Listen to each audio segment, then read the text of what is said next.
escritor, preletor, líder ministerial, trabalha com plantação de igreja, que já nos abençoou muito nesse dia.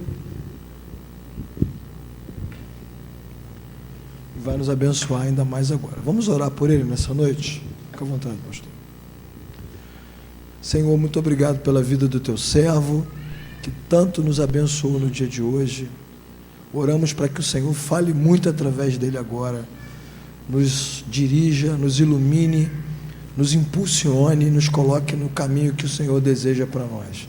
Que ele possa se sentir acolhido, abençoado, à vontade entre nós, e por todas as habilidades que ele tem, por toda a experiência que ele possui, por todo esse dom maravilhoso de ensinar, só o teu nome, Senhor, será glorificado entre nós. Em nome de Jesus. Amém. As crianças estão liberadas, é verdade, nem lembrei. Hoje nós temos um curso de apologética só para crianças, defesa da fé em alemão. Isso, baseado nos principais filósofos alemães do século XIX. Então, libere o seu filho de 3 a 10 anos, tá bom? Só de 3 a 10 anos. Obrigado, meus irmãos. Obrigado, querido. Amém. Queridos irmãos e irmãs, que a graça e a paz de Jesus esteja sobre todos nós nessa noite, amém? Eu queria trazer para vocês a saudação da nossa comunidade de discípulos lá da cidade de Campinas e de toda a comunidade daqueles que têm estado envolvidos em plantação de novas igrejas ao redor do Brasil e em alguns países vizinhos, através do Centro de Treinamento para Plantadores de Igreja, o CTPI. Eu estou muito empolgado vendo o que está acontecendo aqui. Eu já tinha ouvido falar dessa conferência, não tinha tido a honra ainda de estar nessa conferência, mas fiquei de fato muito assim, volto amanhã para minha casa, para minha igreja, muito empolgado com o que eu vi aqui, pela dedicação dos líderes dessa igreja, as parcerias com Vida Nova, e o desejo de muitos de vocês de crescerem na caminhada, crescerem como líderes espirituais do rebanho de Deus. E eu queria, antes de conversar com vocês sobre o tema que deve aparecer ali, eu estou querendo checar se a letra vai ficar... Deixa eu fazer... Está lá? Ok, acho que dá para ler, né? Eu queria fazer uma propaganda muito importante. A Vida Nova tem sido parceira desse evento. A Vida Nova tem sido parceira do CTPI, do Centro de Treinamento para Plantadores de Igreja. Eu louvo a Deus pela visão da Vida Nova em publicar livros de boa qualidade, porque muitas vezes editoras evangélicas não publicam livros de boa qualidade porque elas dizem que esses livros não vendem. Então, elas publicam o que vende, e muitas vezes o que vende é de péssima qualidade. O povo devora, mas não tem teologia. E a Vida Nova, eu acho que é uma editora que nós precisamos honrar. E o ano passado, o Ed Stetzer esteve com a gente na conferência do CTPI lá em Campinas. E esse é um dos livros do Ed Stetzer, o primeiro livro dele, traduzido em português, que a Edições Vida Nova publicou para a gente. Plantando igrejas missionais, como plantar igrejas bíblicas, saudáveis e relevantes à cultura. Se você está envolvido com a plantação de igreja, com início de uma comunidade cristã, esse é um livro que você precisa ter. Se hoje cedo você esteve aqui e você quer saber a teologia por detrás de tudo que eu compartilhei hoje cedo com vocês sobre plantação e revitalização de igreja, esse é o livro, Igreja Missional, Mike Gorin. O Mike Gorin tem se tornado um amigo pessoal, tem caminhado com a gente no CTPI. Temos um projeto juntos de investirmos na vida de jovens pastores nos próximos anos, dando e oferecendo a eles boa teologia e visão missional para o ministério deles. E para mim, esse livro, ele está por detrás de tudo o que se diz por aí de igreja missional, não modismos norte-americanos, ok? Às vezes eu tenho a impressão assim que o termo missional se tornou sinônimo de vestimenta, de determinado corte de cabelo e barba.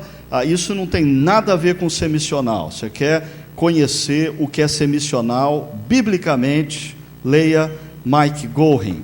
E um último livro do titio Tim Keller. Eu sou presbiteriano, então o papai é calvino, o titio é Tim Keller, certo? Igreja Centrada. Esse livro, ele foi escrito ao longo dos anos, em encontros periódicos que o Tim Keller tem com um grupo de plantadores e pastores da região de Nova York. E o fruto de todos esses encontros está aqui. E eu diria que quem deseja ter um ministério relevante, seja na plantação, seja na revitalização, no contexto da cidade, esse livro aqui se tornou uma Bíblia para nós, no bom sentido, ok? Se você quer desenvolver um ministério relevante, Tim Keller, Igreja Centrada, ok? E agora, se você quer ouvir alguns desses caras pessoalmente, você não pode jogar fora esse flyer. E se você hoje não está interessado em ler esse flyer, eu acho que você tem que guardar esse flyer, porque pode ser que depois você se arrependa e você não consiga achar na internet aonde fazer inscrição, ok?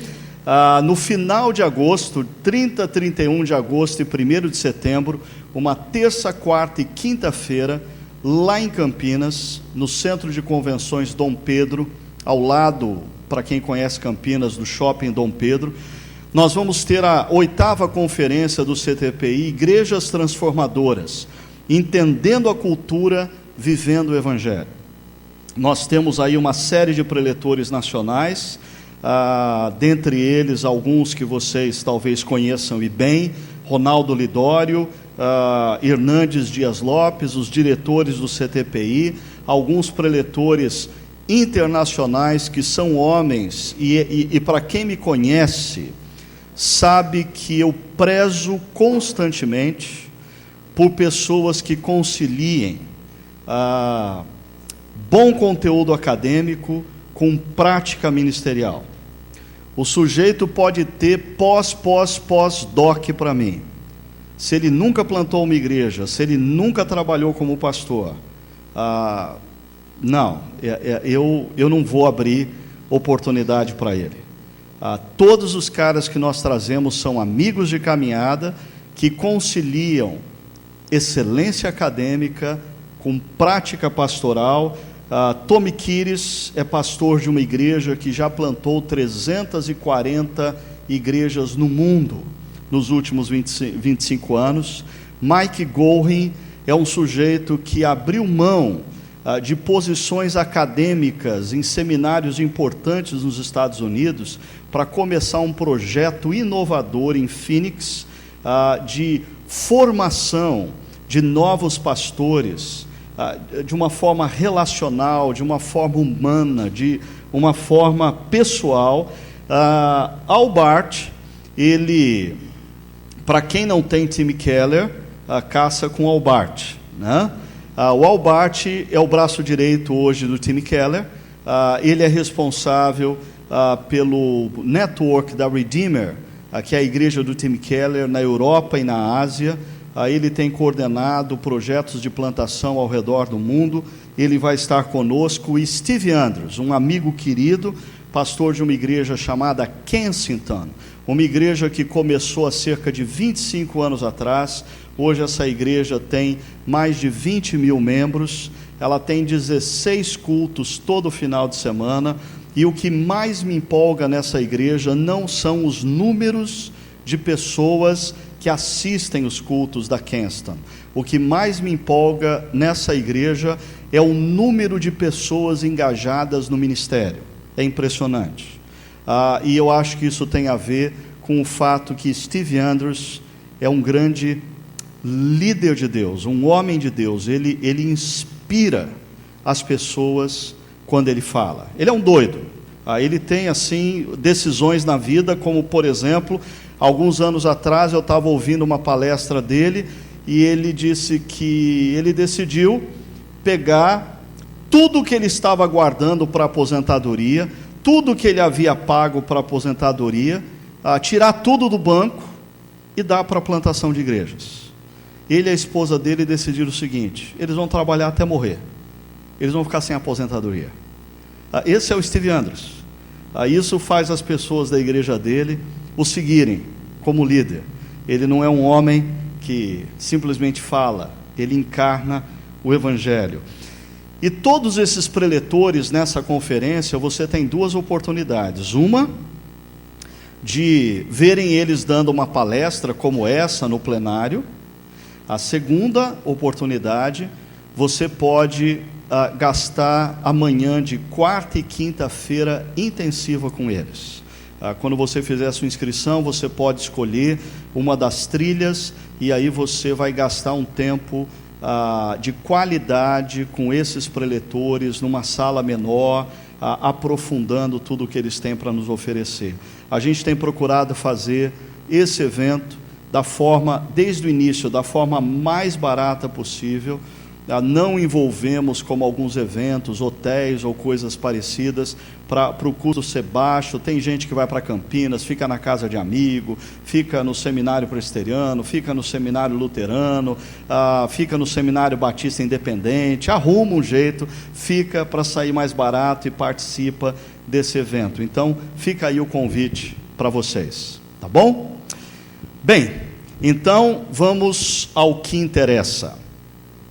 Me convidaram para falar para vocês sobre o desafio de pregar a verdade e ser igreja no mundo atual. E pensando nisso, me veio à mente a necessidade de eu primeiro compartilhar um pouco com vocês sobre algo que tem desafiado o meu coração, que é a compreensão do que é uma geração que tem sido chamada de geração millennial. A geração millennial, ou chamada por alguns de geração Y, é uma geração formada por pessoas que nasceram a partir de 1980 até meados dos anos 90, 95, 96. Deixa eu só fazer aqui uma pesquisa de opinião pública. Quem nasceu de 1980 a 1995 aqui, levanta a mão, por favor. Uau! Essa é a geração millennial. Por que essa geração representa um desafio para a igreja? Por exemplo, quando eu comecei o projeto de plantação da minha igreja em Campinas em 2001, nós tínhamos uma visão muito clara, que nós éramos em 5 casais, quase que todos mais ou menos na mesma faixa etária. E Deus colocou no nosso coração um profundo desejo por alcançar aqueles que tinham mais ou menos a mesma faixa etária, que estavam mais ou menos no mesmo momento de vida, e Deus nos deu graça para nós pensarmos e concebermos uma igreja que conseguisse se comunicar com a minha geração. E gradativamente a igreja cresceu, a igreja se multiplicou, a igreja se ampliou, plantando novas igrejas em outras cidades. No entanto, eu tenho completa consciência da minha limitação. Na medida em que essa geração millennial entra na sala, os meus dias estão contados. Os meus dias estão contados. Eu talvez consiga me comunicar com os irmãos mais velhos da geração millennial, mas os irmãos mais novos já não conseguem me acompanhar muito bem, não. E os primos deles que vêm por aí, a geração Z, que são os adolescentes, aí a coisa vai fazer a curva, e se você não tiver com cinto de segurança, você vai cair fora do carro. Interessante que nós, como igreja, temos tido um relativo sucesso, se eu posso chamar assim, na evangelização de pessoas com seus 40 anos, com seus 30 e poucos anos, com seus 50 anos. Nós, como igreja, temos conseguido manter os nossos filhos até a adolescência, até os 17, 18 anos, quando eles começam a adentrar na universidade. A grande fatia etária que as nossas igrejas têm grande dificuldade de alcançar e têm grande facilidade de perder, é essa turma que está na faixa dos 20 anos de idade, os millennials. A pergunta é: qual é ou como é a igreja que vai fazer sentido para essa geração? Como será o pregador e como será a pregação que vai alcançar a mente e o coração dessa geração emergente? Eu vou tentar passar um vídeo para vocês que fala um pouquinho acerca do que essa geração millennial, tá bom? Vamos ver se funciona, por favor.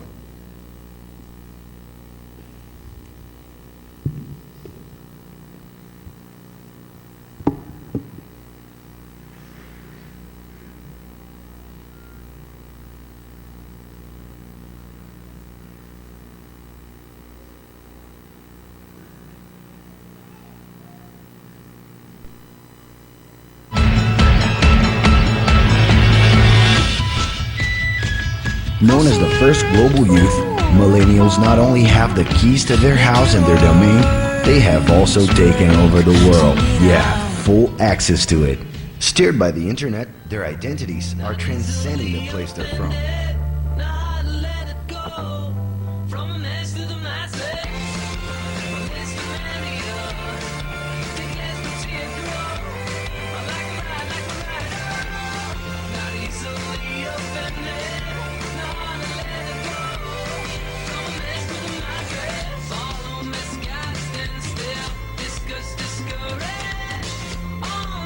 This isn't happening by pure coincidence. Globalized consumerism promotes aesthetic and behavioral connections with other youth around the world.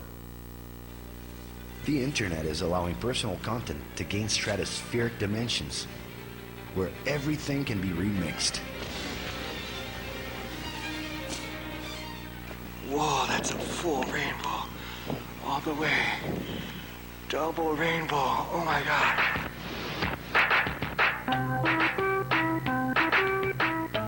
Over just a few days, content can turn into various global internet memes. Double rainbow all the way across the sky. Yeah, yeah. He's climbing in your windows, he's snatching your people up, trying to rape you, so y'all need to hide your kids, hide your wife, hide your Also kids. acquiring relevance outside of the network.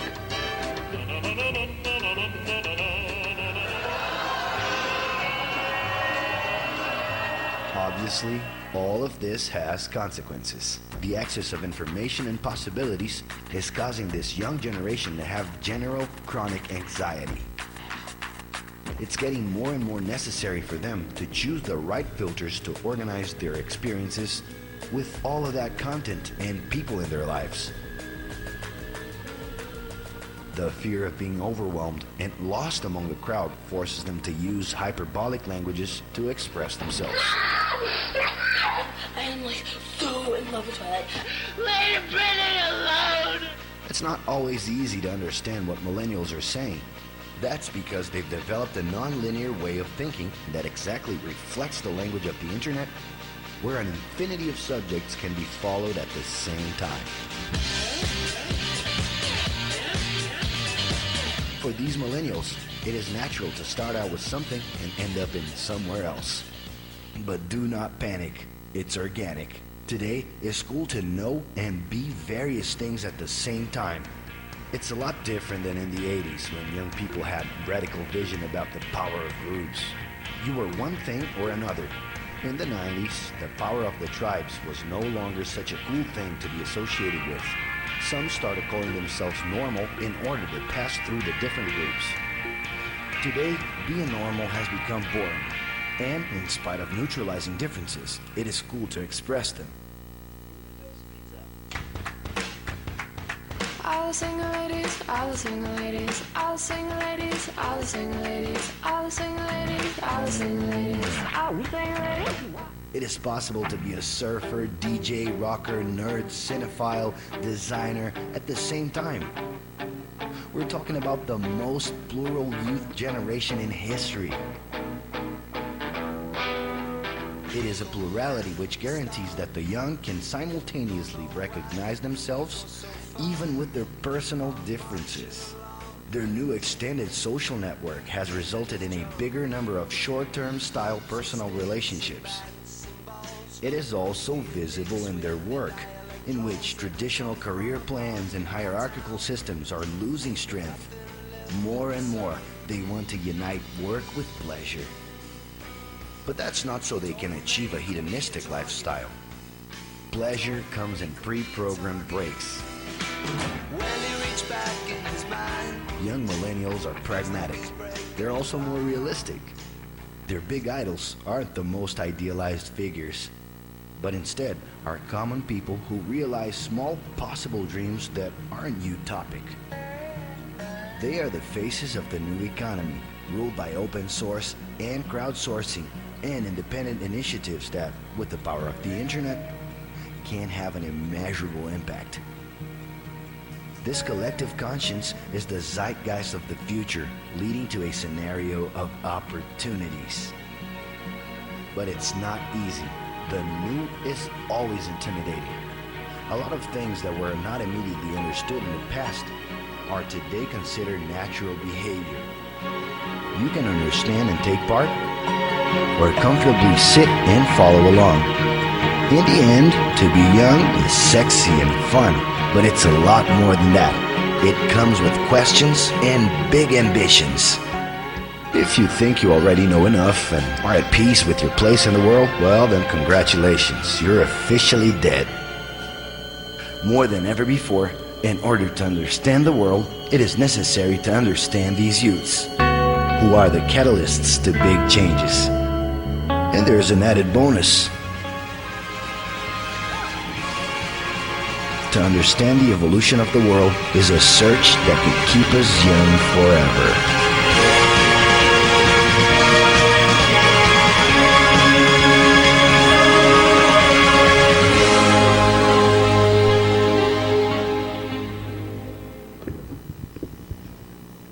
Francis Schaeffer, ele fez a seguinte afirmação: para que consigamos comunicar a fé cristã de modo eficiente, temos que conhecer e entender as formas de pensamento da nossa geração.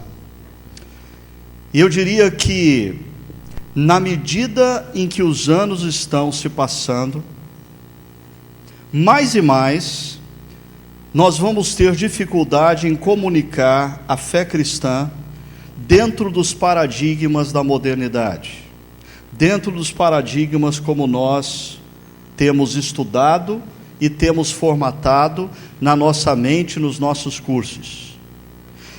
E a pergunta é: como funciona essa cultura emergente que nos cerca? Deixa eu dar 10 características dessa cultura emergente que nos cerca e chega pouco a pouco por todos os lados. Primeira característica: Essa é a primeira geração global. A minha geração foi a primeira geração formada na frente da televisão. Essa geração não é formada na frente da televisão. Por sinal, essa geração, ela assiste cada vez menos televisão.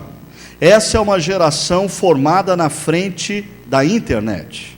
Ela gasta tempo no Facebook. Ela assiste filme no Netflix.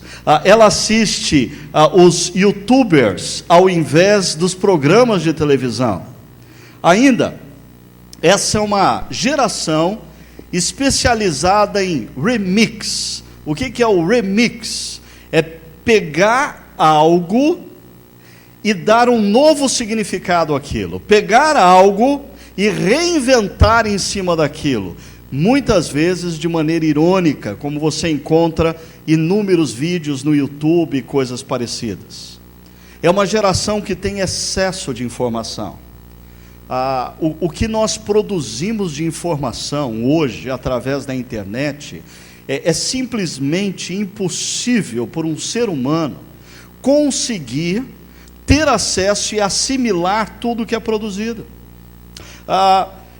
Essa geração, ela constantemente é bombardeada, não só pelas informações conscientes, como, por exemplo, nesse momento eu estou tentando passar uma informação para você, mas o seu celular está tremendo no seu bolso, está tremendo na sua bolsa, e você está incomodado com isso, porque alguém está tentando se comunicar com você. Se o seu celular não tremer no seu bolso ou na sua bolsa, daqui a 10 minutos você está preocupado, será que acabou a bateria do meu celular? Porque não pode acabar a bateria do meu celular, vai que alguém coloque alguma coisa no WhatsApp, vai que alguém fale alguma coisa de mim no Facebook, e eu fico sem saber o que aconteceu.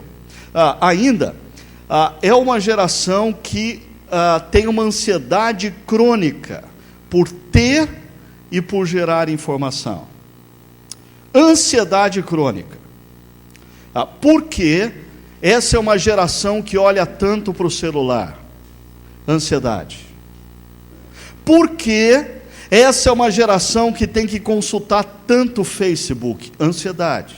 Sempre a sensação, será que alguém postou algo e eu ainda não estou sabendo? Será que alguém falou algo e eu ainda não tomei conhecimento?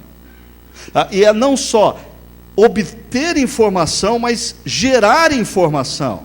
Essa é uma geração que, por exemplo, numa conferência como essa, silenciosamente disputa quem é que vai colocar a primeira frase no Facebook, quem é que vai tirar foto e vai jogar a primeira frase no Facebook. Ansiedade crônica de ter e gerar informação, medo de ser esquecido ou abandonado.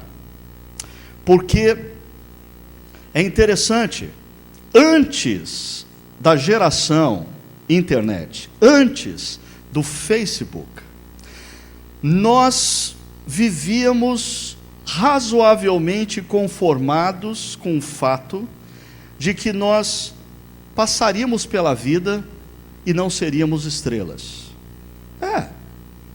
Porque até a geração anterior, para você ser famoso, custava muito dinheiro. Para você ser famoso, você tinha que ter uma emissora de televisão, você tinha que ter uma emissora de rádio, você tinha que aparecer num programa de televisão, e não era qualquer um que aparecia num programa de televisão. Então, eu diria que 99,9% da população se sentia muito resolvido com o fato de que passaria pela história e não seria famoso.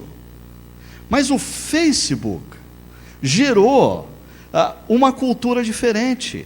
O Facebook democratizou o Big Brother Brasil, né? Porque agora você tem o seu Big Brother Brasil. Você pode constantemente mostrar para as pessoas aonde você está, como você acordou, o que você comeu no almoço, o que você tomou no café da manhã, o que você está jantando, com o que você está nesse momento, quem é que está falando na conferência, aonde eu vou daqui a pouco, e assim por diante.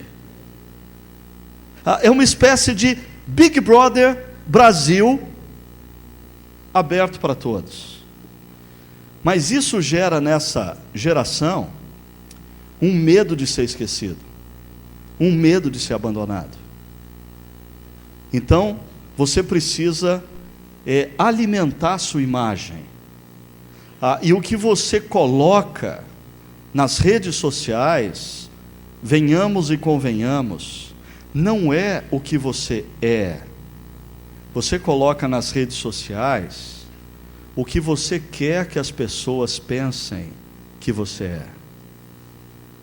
Você coloca nas redes sociais o que você gostaria de ser.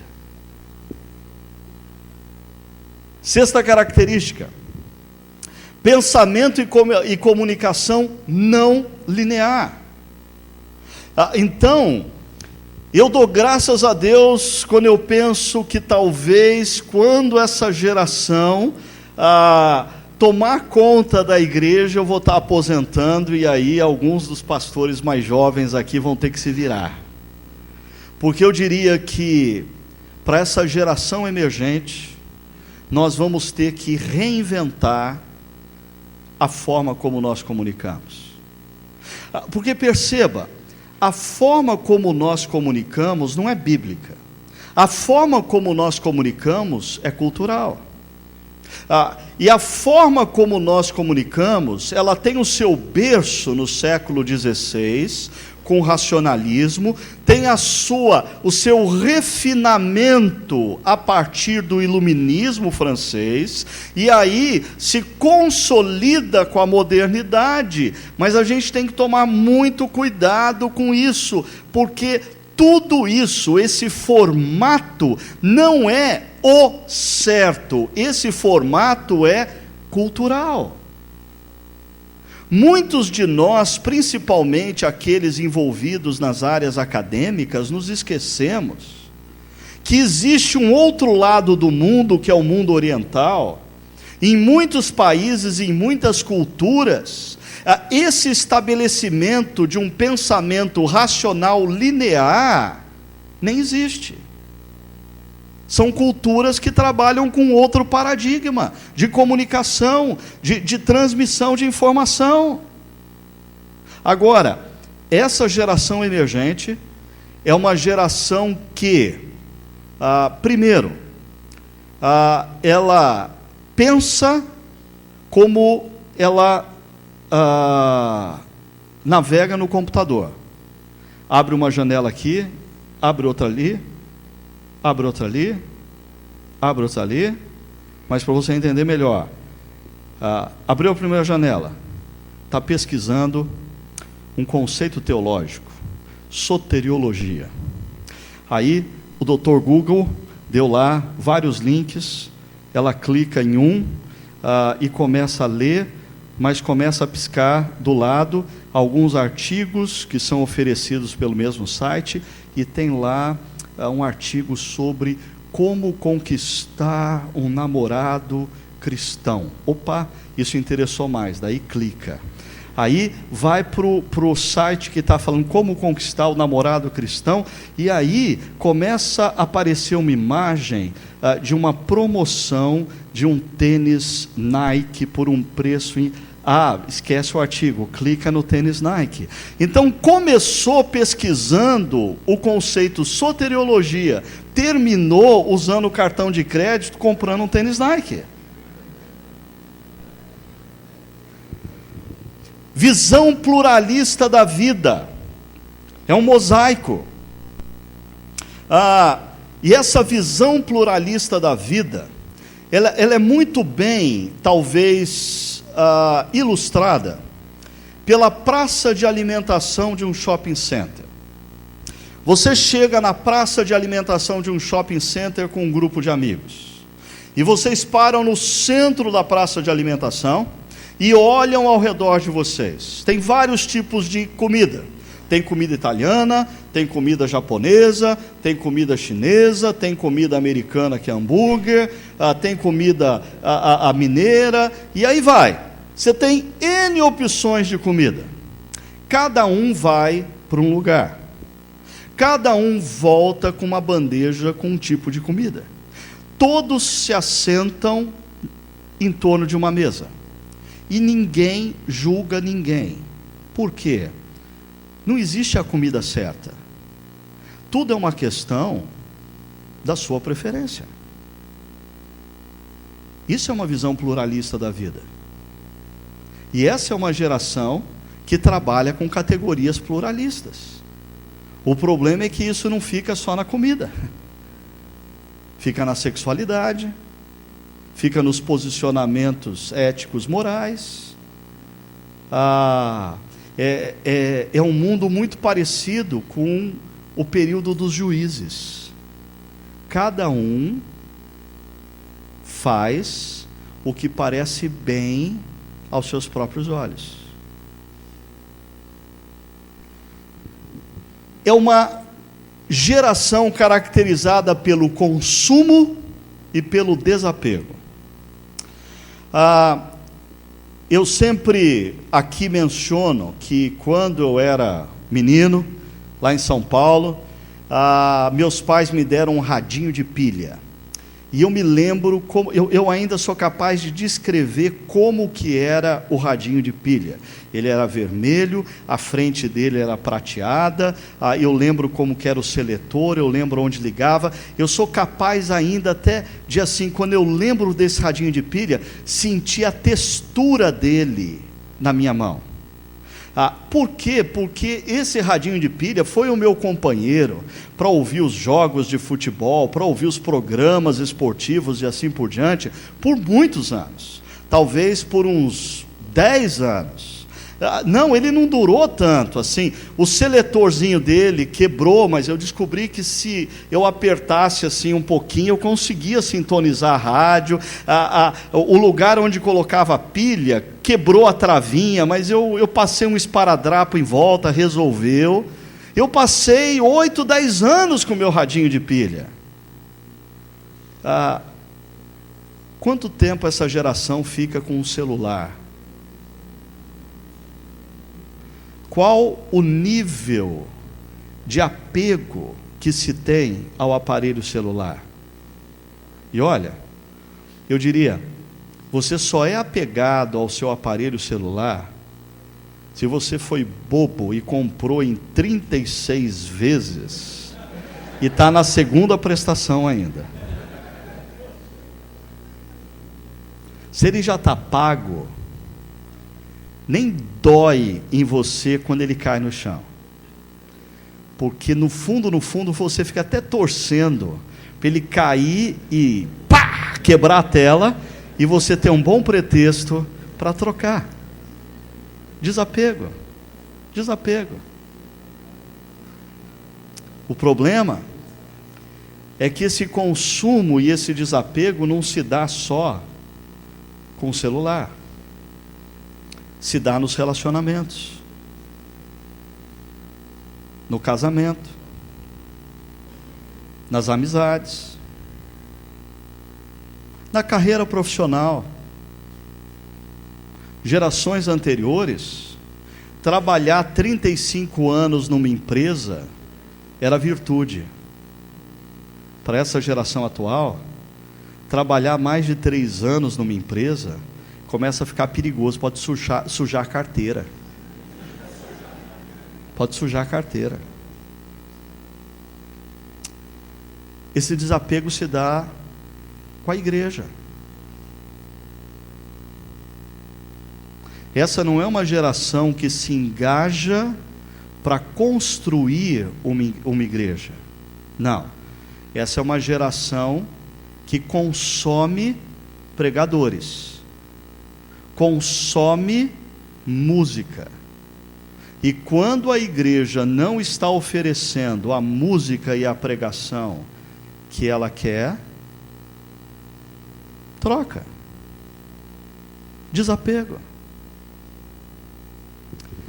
Relações de curto prazo. como eu disse, tanto afetivas como profissionais.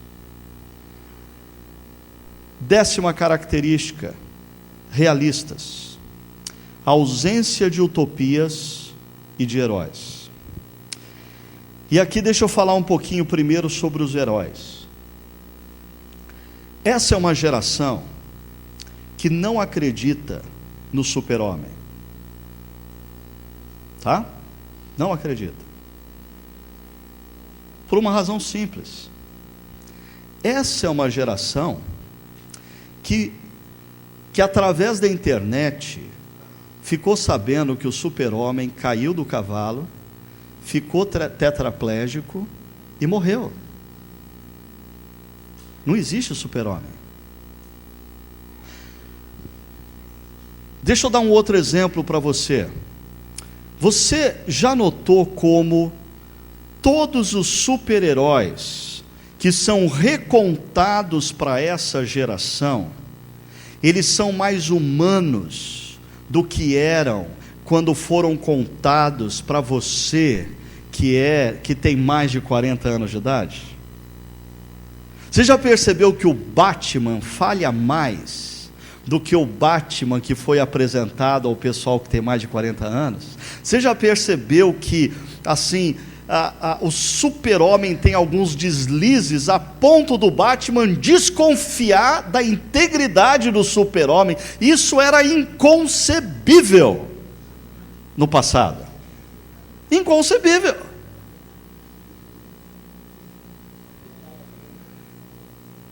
Agora, deixa eu falar uma coisa aos pastores e pastoras aqui. E aos jovens, principalmente, que vão liderar nessa cultura emergente. Se você entendeu isso, você precisa perceber a implicação na vida da igreja. Essa é uma geração que, se você ficar bancando o super espiritual, ela não te segue, porque ela sabe que você não é perfeito.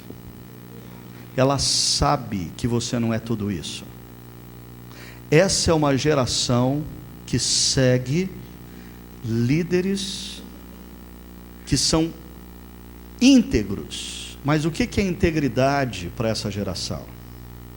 Integridade é o reconhecer as minhas limitações, as minhas fendas de caráter, e mostrar que eu estou lidando a sério com elas.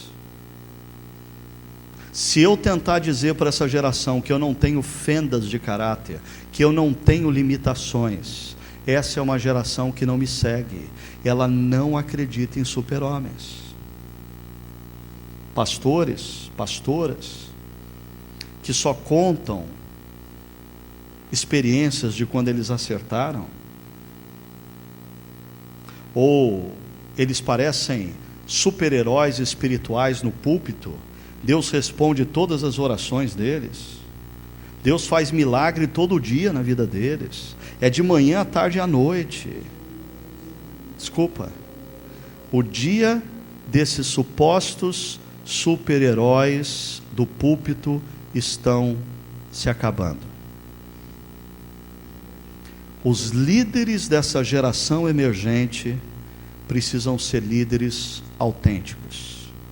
Mas entendam, por autenticidade, eu não estou falando que o líder deve ser irreverente para com a vida, para com as fendas do seu caráter, para com as suas limitações. Não, eu estou dizendo que o líder dessa nova geração é alguém que reconhece as suas limitações e as suas fendas e lida com seriedade com isso. É um líder que, por exemplo, talvez ele esteja pregando sobre vida financeira e ele diz: eu tenho que admitir uma coisa, nos primeiros anos de casamento eu quase levei a minha família à falência. Eu administrava muito mal o dinheiro. Eu deixei a minha família se endividar com um cartão de crédito. E a minha família ia para o buraco, e o meu ministério também. E aí eu pedi ajuda para um irmão lá da igreja, que é um cara que trabalha numa empresa há muitos anos nessa área.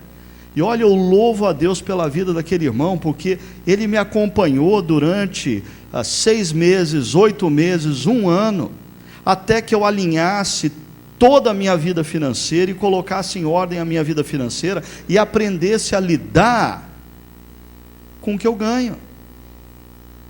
Você pode organizar a sua vida também. Eu fiz. Você percebe a diferença? Agora, ausência de utopias. Esse negócio é mais complicado ainda. Porque essa é uma geração que não conheceu utopias. Não conheceu o sonho do comunismo no Oriente. Não conheceu a Guerra Fria. Não conheceu ideologias de direita e de esquerda. Hoje, o que a gente chama de ideologia está mais para esse mosaico, porque a direita faz acordo com a esquerda quando convém, se volta contra a esquerda quando não convém, a esquerda age como direita, não, misturou tudo. Essa geração não conhece o que são homens e mulheres capazes de morrer por um ideal. Qual foi o líder de qualquer movimento que essa geração conhece, entre 20 anos a 35 anos, que morreu por um ideal? Você já parou para perceber que todas as gerações do passado tiveram o seu?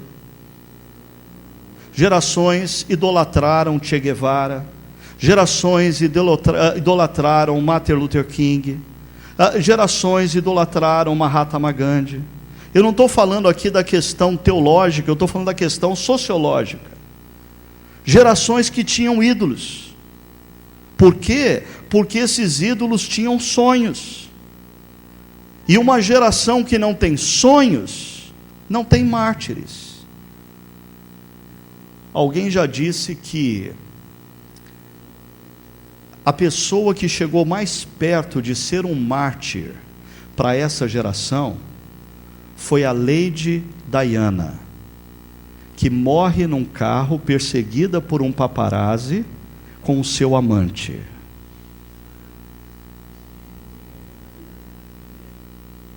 Complicado, né?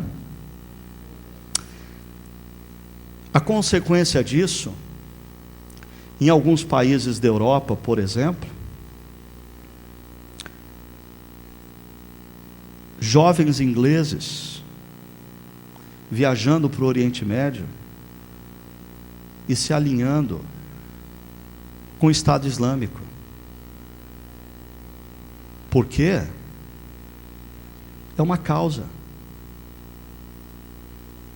Nós vivemos num mundo onde existe uma ausência de causas, existe uma ausência de sonhos. E aí vem o que nós estamos vivendo no Brasil, aonde a gente vive uma verdadeira depressão social, porque há 2 anos atrás, há 3 anos atrás, nós vivíamos uma realidade diferente. Todo mundo esperava que, assim, com a Copa do Mundo, as coisas iam acontecer. Muita gente falava que, por exemplo, o Rio de Janeiro, com as Olimpíadas, aí ia decolar, a Copa do Mundo ia ser o chute inicial, e as Olimpíadas ia colocar o Brasil no topo do mundo. E onde nós estamos hoje? Bem, quais são os perigos para a igreja diante dessa realidade? Primeiro, o que eu chamo de engano missiológico. Qual é o engano missiológico? Nossa missão não consiste em manter a igreja sobre as bases da modernidade, mas sim em ser igreja de Cristo no contexto dessa nova cultura emergente. O engano missiológico que alguns pregadores, que alguns professores, que alguns escritores cometem, na minha opinião, é que quando eles argumentam sobre a cultura contemporânea, parece que eles pensam que estão defendendo o cristianismo, na verdade eles estão defendendo a modernidade.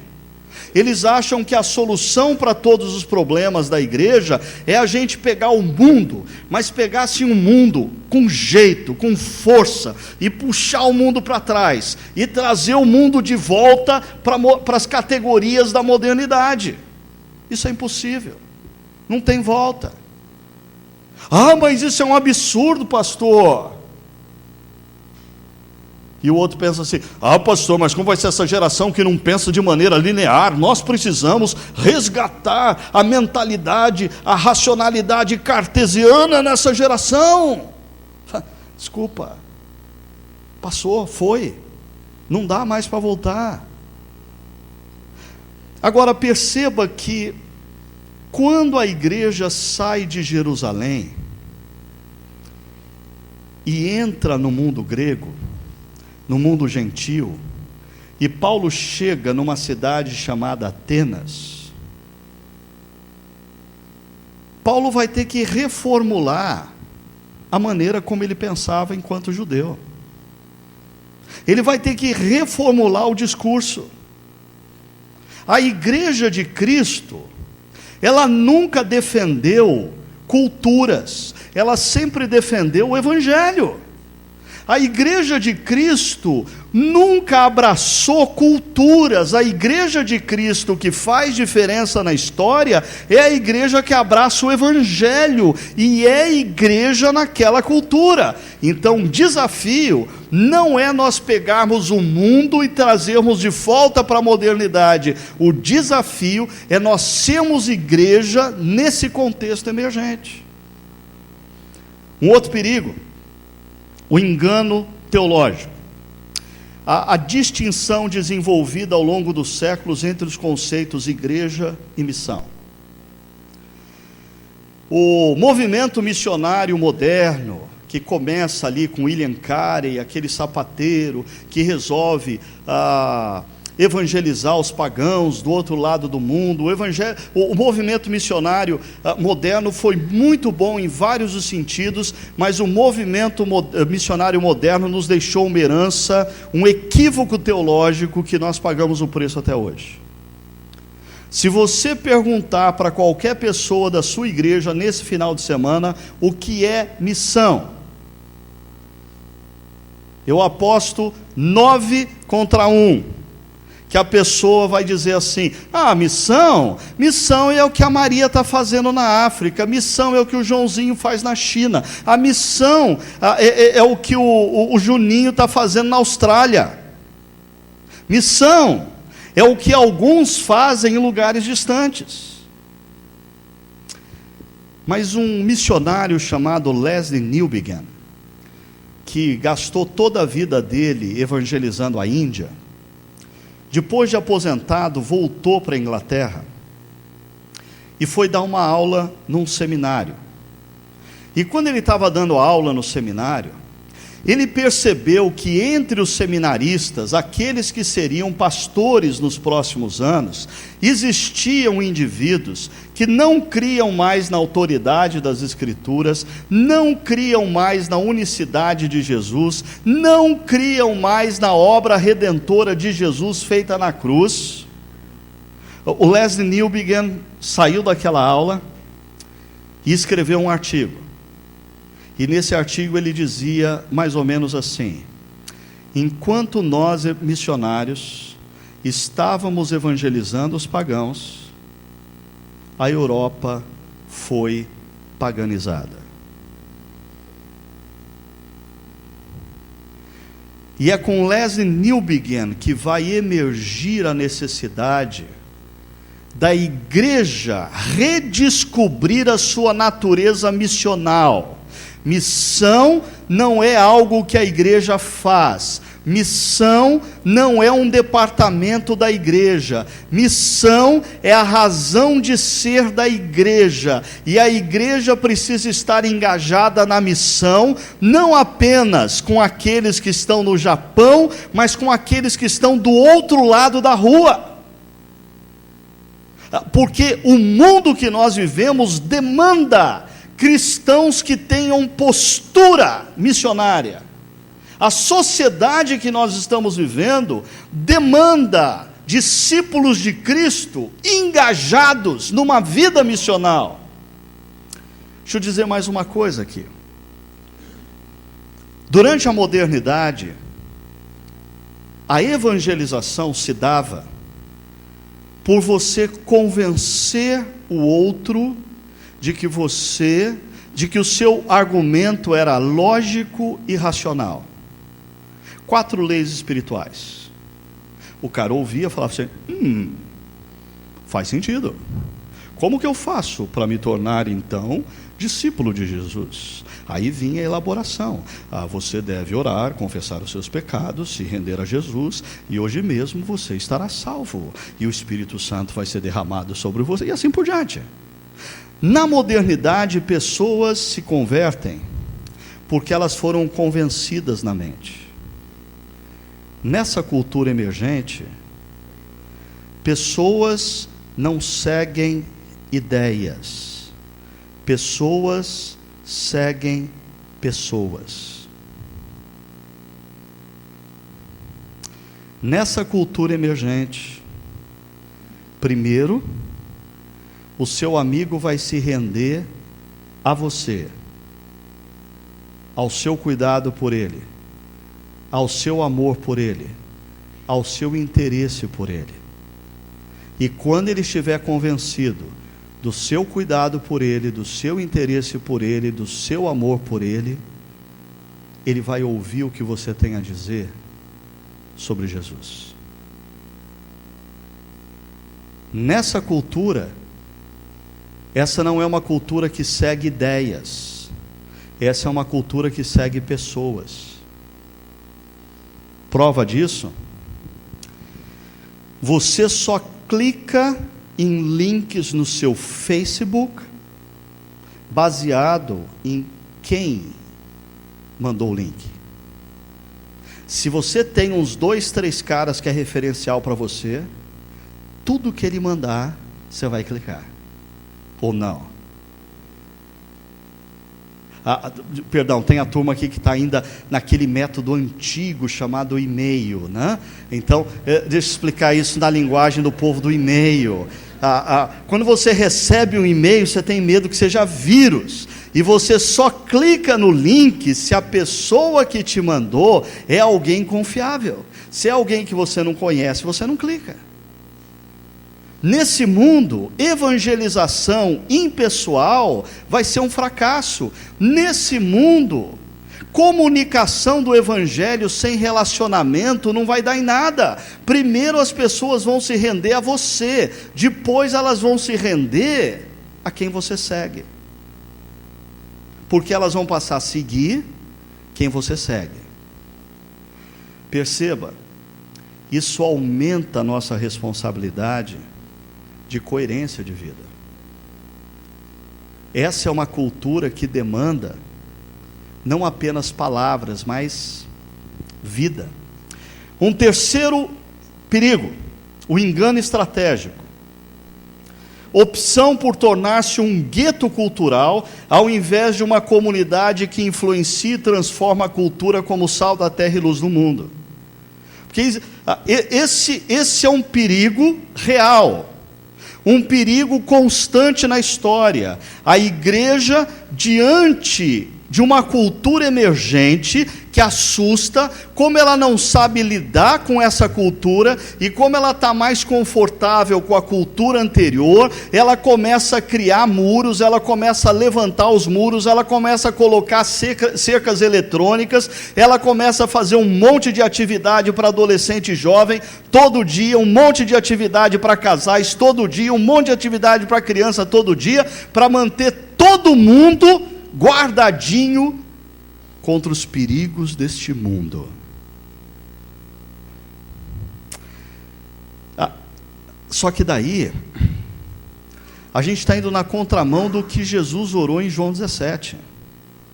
Porque quando Jesus, em João 17, orou pelos seus discípulos e por aqueles que haveriam de vir, eu e você, Jesus disse claramente ao Pai: eu não peço que os tires do mundo, mas que os livres do mal. A cultura, ela não é necessariamente má. A cultura de um povo ou de uma geração é o conjunto de ideias, valores e manifestações que organizam e dão significado à vida. Deixa eu colocar isso em outras palavras. A cultura funciona como uma moldura. A pessoa escuta as suas palavras e interpreta as suas palavras através da cultura dela, através dos valores que permeiam a sua mente e o seu coração. Deixa eu dar um exemplo simples disso.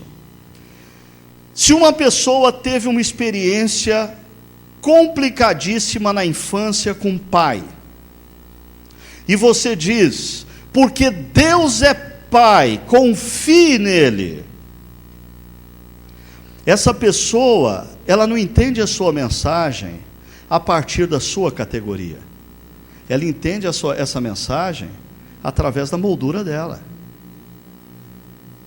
E não adianta nós pregadores acharmos, se a gente falar mais alto, se a gente gritar, essa geração emergente vai conseguir nos ouvir. Não. Se nós não entendemos como funciona a moldura deles e não nos comunicarmos através da moldura deles, a gente não vai conseguir alcançá-los. A cultura pressupõe um certo grau de homogeneidade. Existem algumas categorias comuns.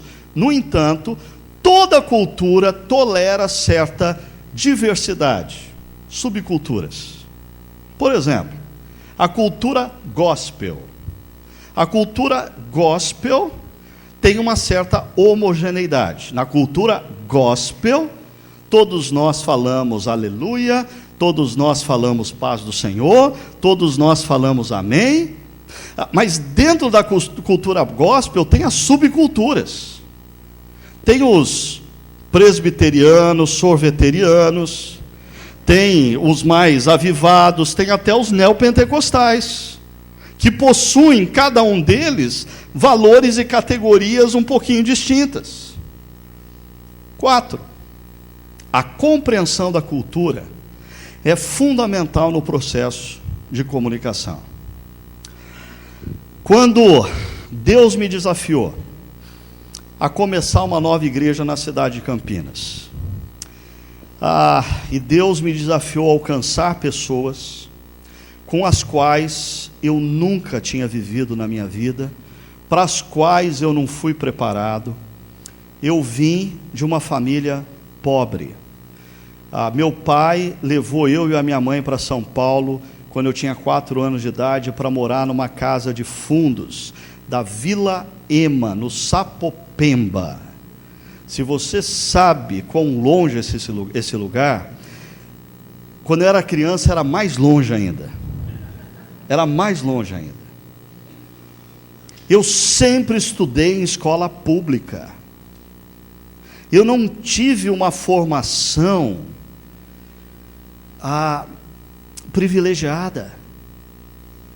De repente, uma professora me convida para estudar a Bíblia na casa dela, e quando eu descubro onde era a casa dela,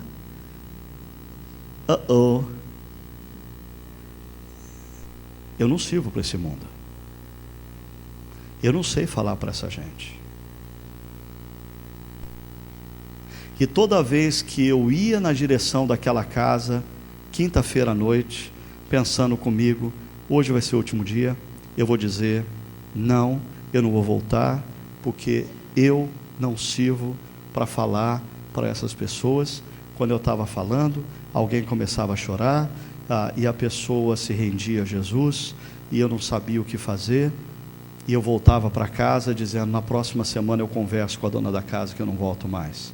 E cada semana que eu decidia que eu não ia voltar mais, acontecia de pessoas se renderem a Jesus, e gente foi se rendendo a Jesus, foi se rendendo a Jesus, se rendendo a Jesus, até a hora que nós tínhamos, depois de 4 anos, 80, 100 pessoas numa casa, todas as quintas-feiras à noite, pessoas que nunca tinham pisado numa igreja evangélica, seguindo a Jesus como discípulos.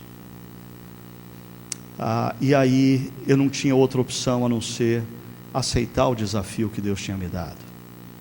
Plantar uma igreja que alcançasse aquelas pessoas para as quais eu não me sentia preparado.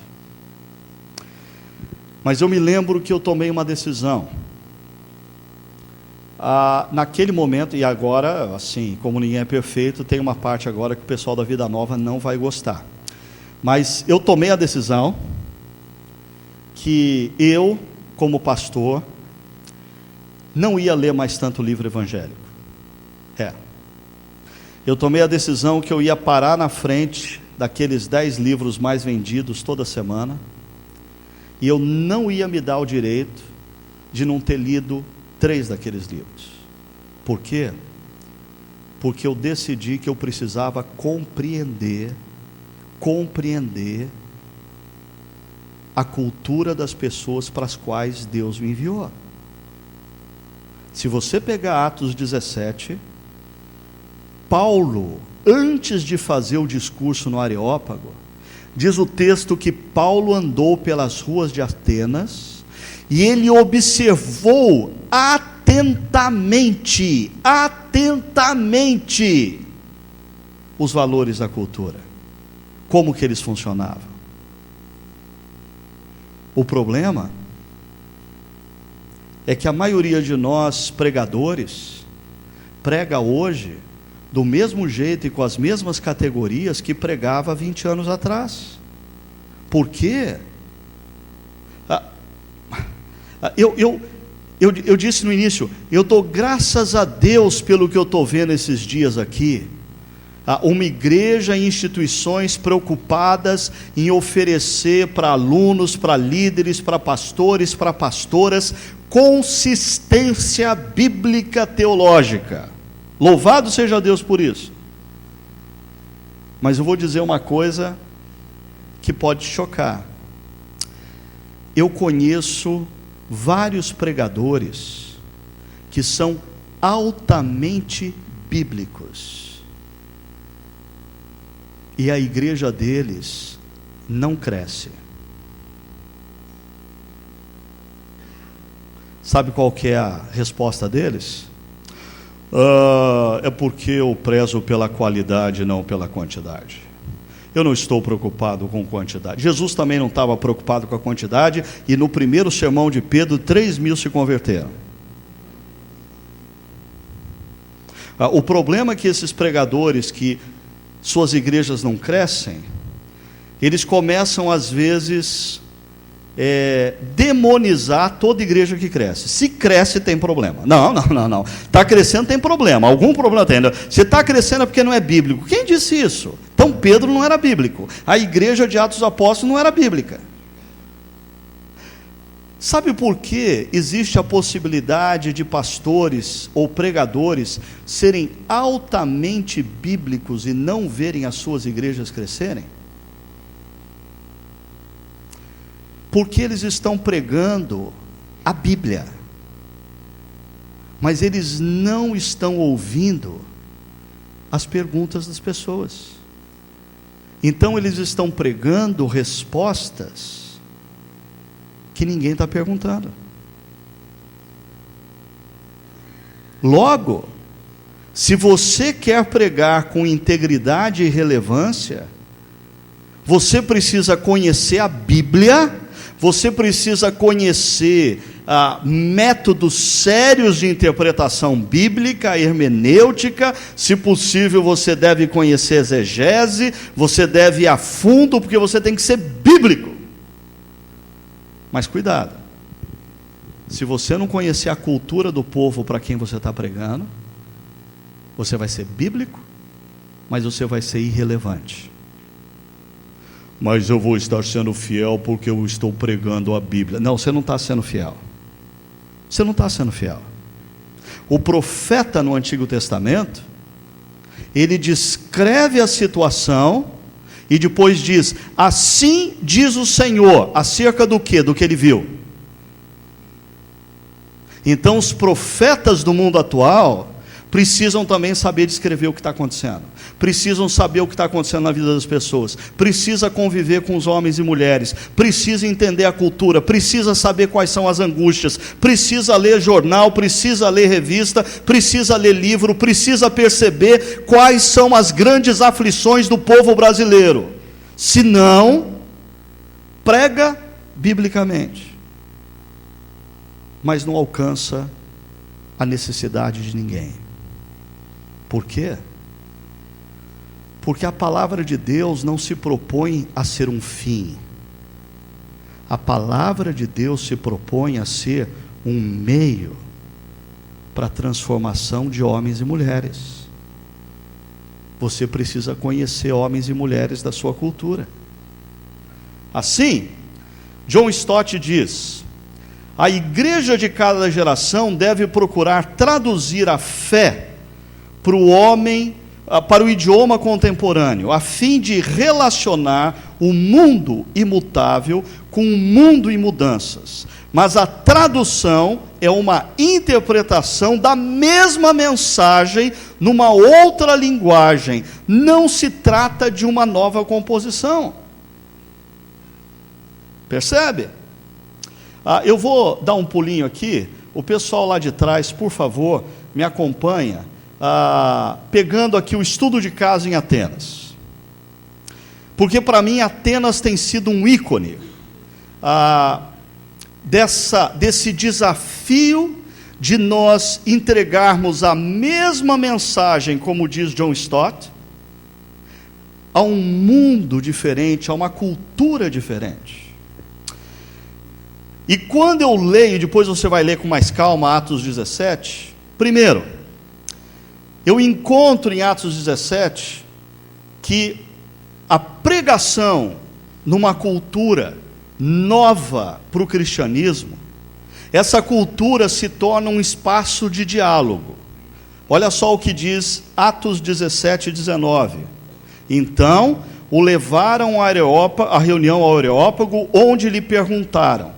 Deixa eu pontuar rapidamente, presta atenção. Interessante. No Areópago, a pregação não começa por Paulo. No Areópago, a pregação começa pela pergunta dos atenienses. E eu acho que essa cultura emergente, ela está mais para Areópago do que para templo em Jerusalém. E se você quer pregar a verdade no mundo contemporâneo, o primeiro passo é você perceber que a sua pregação não pode vir do livro que você está lendo, ou do curso de pós-graduação que você está fazendo, ou do curso de psicologia que você está fazendo, mas a sua pregação tem que começar na pergunta que os seus ouvintes estão fazendo. Se você quiser esquecer tudo que eu disse essa noite, mas guardar esse gráfico, eu já agradeço a Deus. Porque esse gráfico tem sido de grande valor, pelo menos na minha vida. Eu chamo ele de ciclo missional na pregação da palavra. A pregação da palavra começa pela relação com as pessoas e com a cultura. A pregação da palavra começa com você se relacionando com o povo que Deus mandou você alcançar.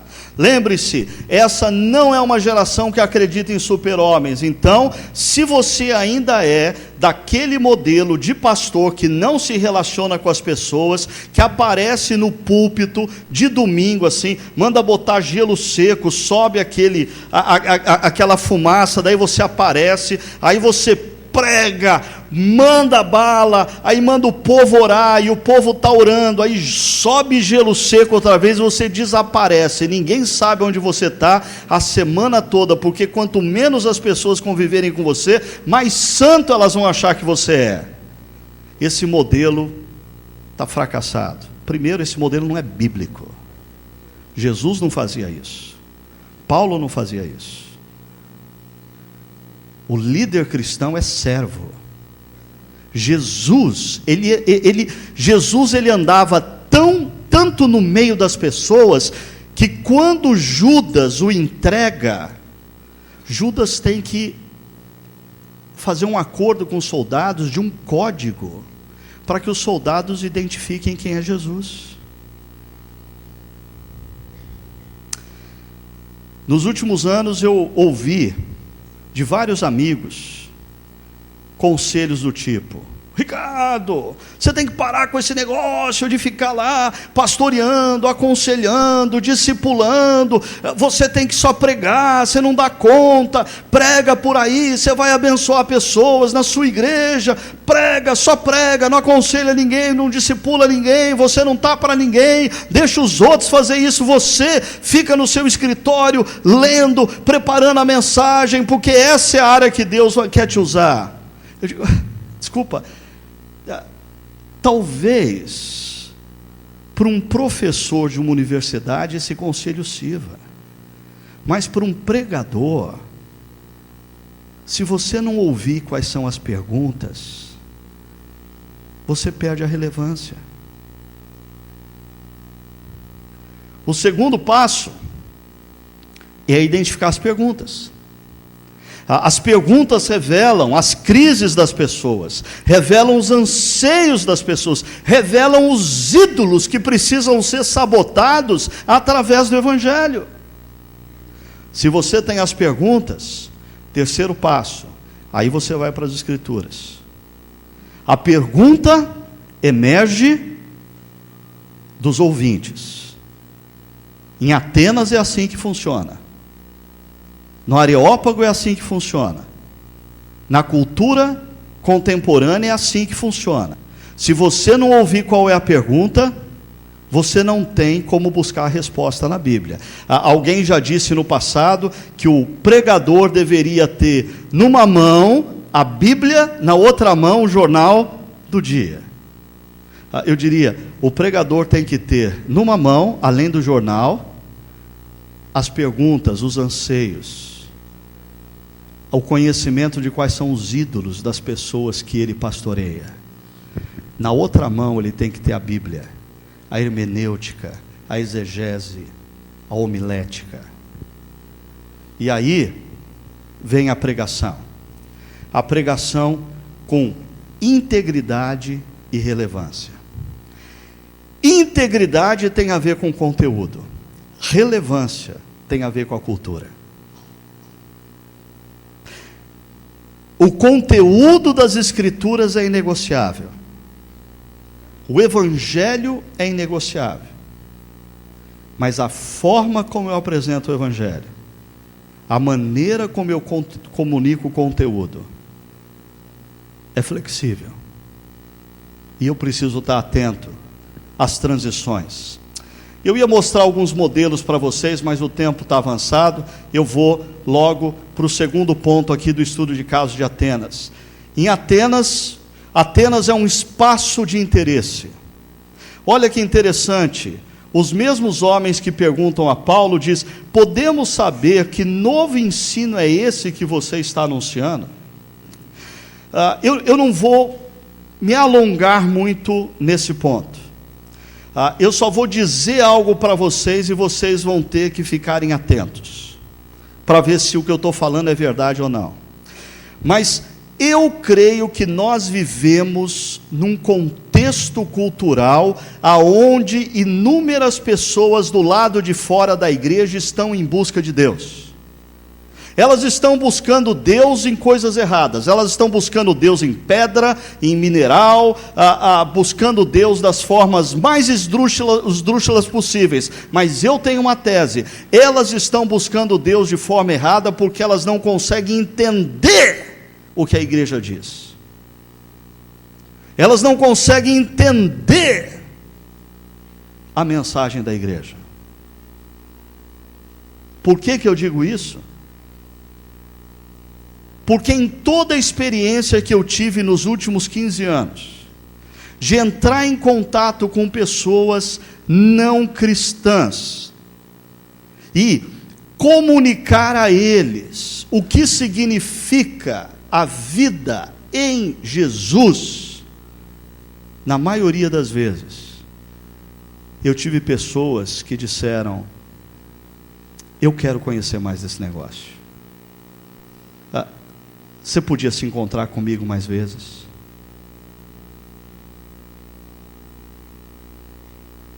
Quando eu olho a lista dos 10 livros mais vendidos da semana, dificilmente dentre esses 10 livros mais vendidos, não existem 3 ou 4 sobre espiritualidade.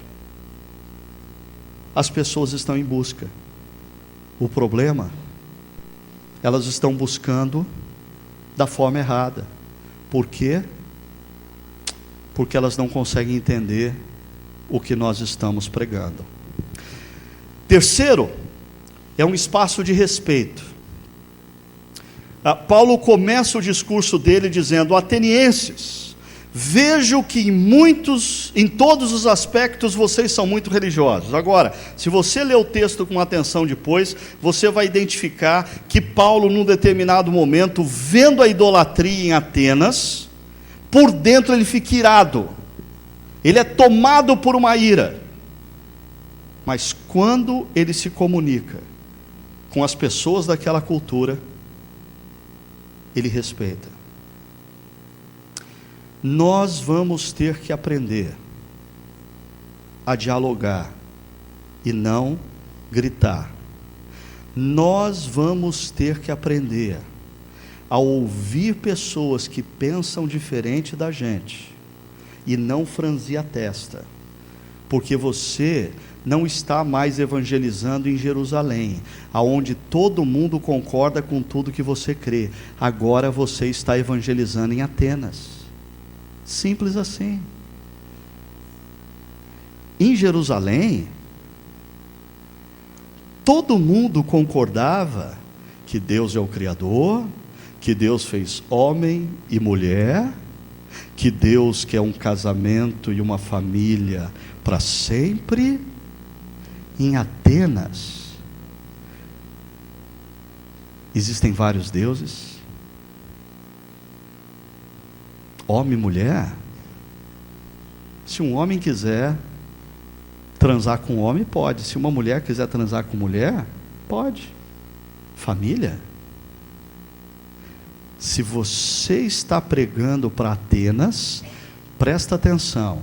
Eu não estou dizendo que você vai concordar com tudo que está acontecendo, mas eu estou dizendo que você vai ter que aprender a respeitar quem não pensa como você.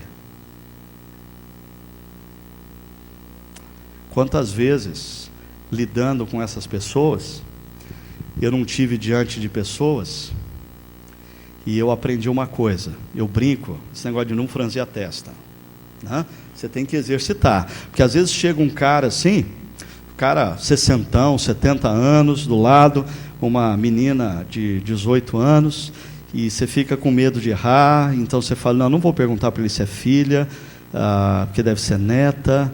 Aí o cara fala: minha nova esposa. Aí a sua testa ameaça subir. Você... muito prazer, muito prazer.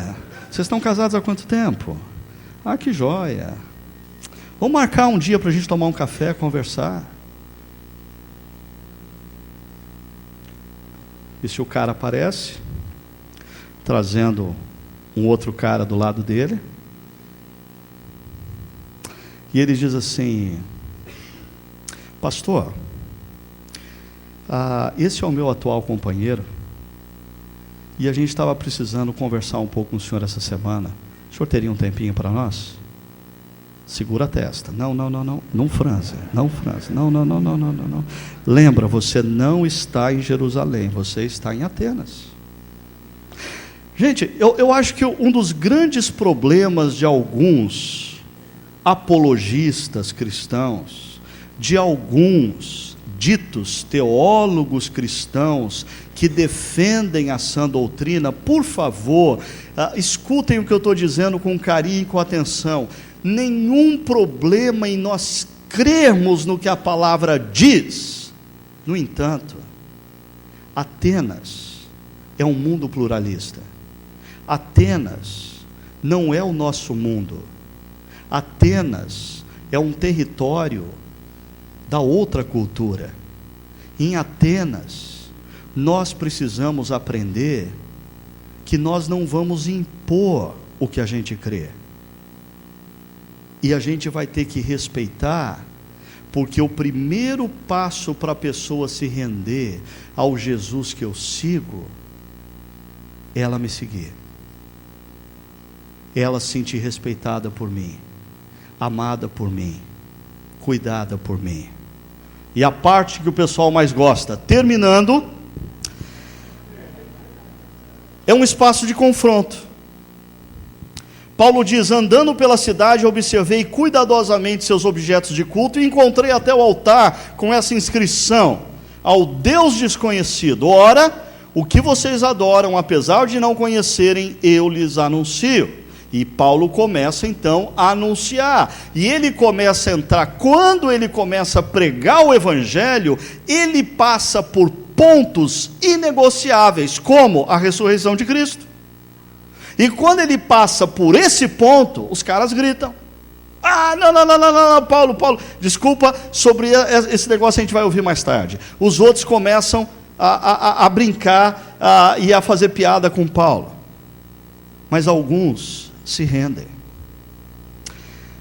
Eu disse hoje cedo que contextualização encarna o evangelho para uma cultura.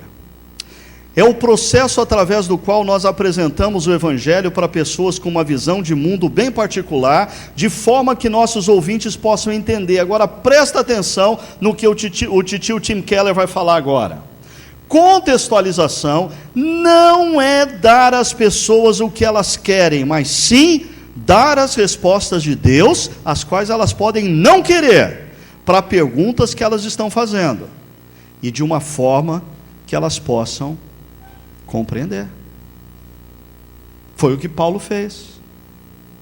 Paulo não negociou o evangelho, Paulo pregou a verdade, mas ele pregou a verdade no Areópago, a verdade pregada em Jerusalém, aonde todo mundo lê a Bíblia, todo mundo conhece as Escrituras, todo mundo conhece o profeta Joel, todo mundo conhece quem é o rei Davi, é pregada de uma forma. No Areópago, Paulo prega de uma forma diferente. Tim Keller diz: tudo em uma igreja deve ser contextualizado, sua mensagem, seu discurso, sua abordagem, seu modelo de liderança, seu estilo de adoração. Como vai ser a igreja que vai alcançar essa próxima geração? Jovens, não respondam essa pergunta de maneira pragmática, por favor. Segunda coisa, jovens, por favor, em nome de toda a caminhada que eu e outros pastores e líderes temos nos últimos anos, não importem modelos estrangeiros. Não peguem atalhos. Criar e pensar a igreja que vai alcançar essa nova geração no Brasil vai demandar de você reflexão teológica, vai demandar de você reflexão sociológica, vai demandar de você exegese bíblica, vai demandar de você exegese cultural. Mas os frutos vão vir. E eu termino com essa frase do meu amigo Steve Andrews: como seria uma igreja onde a única coisa que ofendesse o não cristão fosse o evangelho de Jesus? Vocês pediram para eu falar sobre como pregar a verdade no mundo, numa cultura como a nossa, como ser igreja. Eu acho que Paulo nos dá algumas dicas, e eu só queria lembrar vocês que essa cultura emergente tem muito mais a ver com Areópago do que com Jerusalém. E se nós queremos ser igreja nessa cultura, e nós queremos pregar a verdade nessa cultura, nós precisamos olhar com mais atenção o caminho que Paulo percorreu e pensarmos: como seria uma igreja em Atenas, onde a única coisa que ofendesse o não cristão fosse o Evangelho de Jesus. Que Deus os abençoe grandemente nessa construção e que vocês sejam usados por Deus para alcançar essa nova geração. Amém?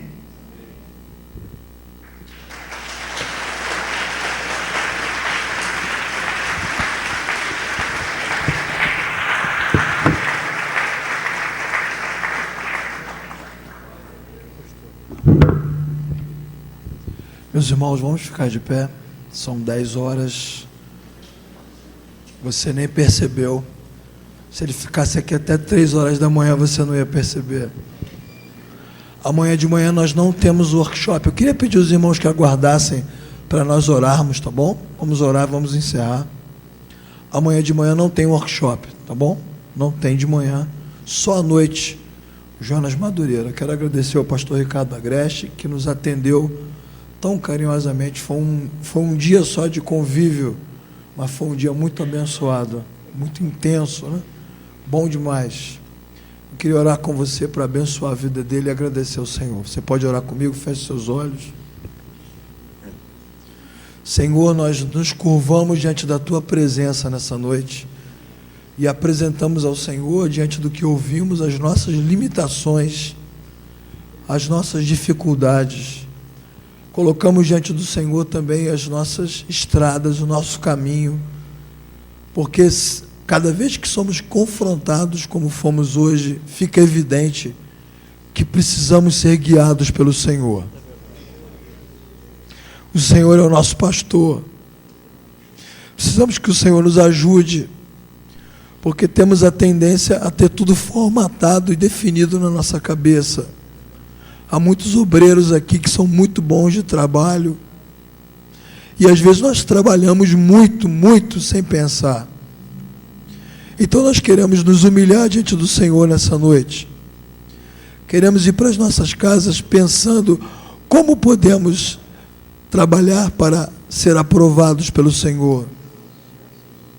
Ser aprovados pelo Senhor compartilhando a mensagem do Senhor.